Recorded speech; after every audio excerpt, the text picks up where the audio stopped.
Growing your Twitch channel in 2020? It's not easy.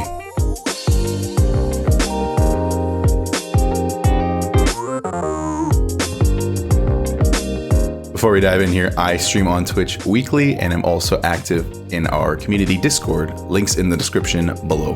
The number one way to build your Twitch channel is to grow platforms outside of Twitch. But what about growing your channel organically? What can you do as a streamer to maximize your impact on your audience? Twitch has very little organic discoverability, so you only have a few seconds to make that first impression with your audience. The first thing you need to do is figure out what your stream is. You need to learn to define your channel. What are you offering to the viewer? Really get your head around what you can do better than anybody else. Try and build your brand around what makes you, you. Stop looking to creators that don't have to do this anymore. People like Tim the Tatman, Dr. Lupo, Ninja, they already have built communities and established their presence in the space. What you need to do is laser focus on what makes you unique and capitalize on that. Take the best aspects of yourself and apply it to your stream. Try to make the center of the stream you and less on the game. Streamers like Not So Raw and Coach Fakey are amazing at doing this, letting their personality shine through while still providing fantastic gameplay on stream. From the chandelier here. Try to answer the question, what is my stream about? How many streamers on Twitch are just playing video games? Define your stream and recognize what you yourself are giving to the viewers as the streamer.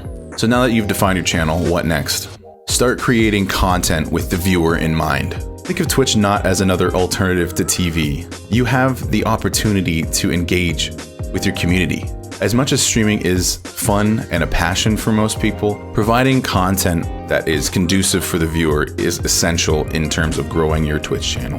Create several avenues of engagement for your stream. Things like song requests and channel points are great tools at starting that engagement with your community. People like FlashForce 4000 are incredible at this. Utilizing the tools at hand to create an engaging chat is a great way to start creating content with viewers in mind. Sometimes growing a channel requires sacrifice on your end. Sometimes this means not being in Discord calls all the time. Sometimes this means not playing with certain friends. Really start asking yourself the question, am I creating content that the viewer wants to see? Well, some of you might say, I have no viewers. What's the point in doing all this work for nothing? You are creating a space for these viewers to enjoy in the future. The game you're streaming is also important when it comes to creating content for the viewer.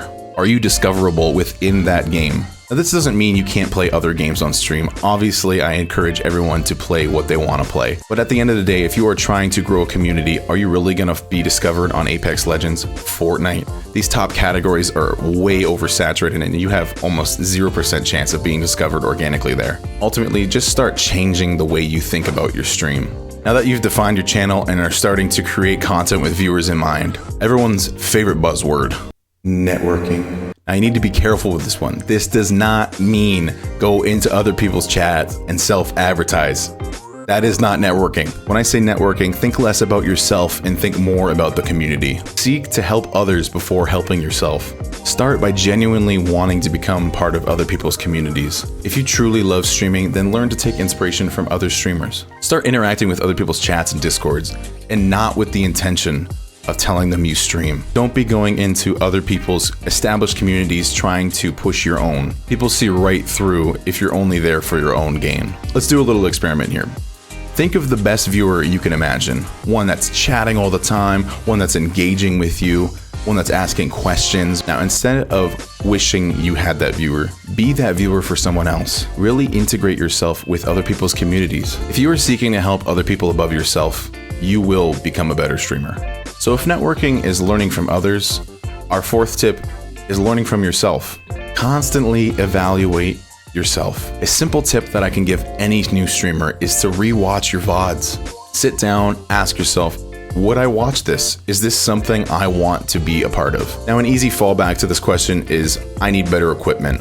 And 9 times out of 10, that is not the right answer. Stop thinking that a quality stream is only within the equipment they use. What is holding you back from being confident in the entertainment you're providing? I made a tweet a while back, shoutouts to Twitter, about really evaluating yourself as a streamer. It's very easy to look towards your community for criticism, But ultimately, some of the best breakthroughs come from self-evaluation and learning from your own mistakes. Learning to identify your shortcomings is a huge step in becoming a better streamer. Learn to take criticism and grow from it. My last tip may be the most important of all, and that's to stream without expectations. Expectations kill your passion for streaming, and that passion is so important to carry with you throughout your streaming career. People will see that passion and latch onto it. People that stream for money may see small gains, but won't see that longevity that hardworking, passionate streamers have. Streaming without expectations means having confidence in yourself. If you genuinely believe what you're offering to the viewer is worth their time and you're having fun doing it, your view count is irrelevant. Keep the perspective that people's time is a valuable commodity. Any moment that someone is using their time to watch you is a moment you should be thanking them. Keep that perspective. If you're genuinely struggling mentally with a low view count, take a break. Ask some friends to come join the stream and be a part of it. If you're proud of the content you're putting out and you're taking all these tips into account, then you can be confident that you are doing all you can to grow your Twitch channel organically. At the end of the day, your experience on Twitch is what you make it. And as always, build it bigger. Oh, there you are. Cutie patootie. There's two of them, dude. Let me harvest your string. Please. I need you. Okay there, pal. We're getting real cheeky with it, huh? What?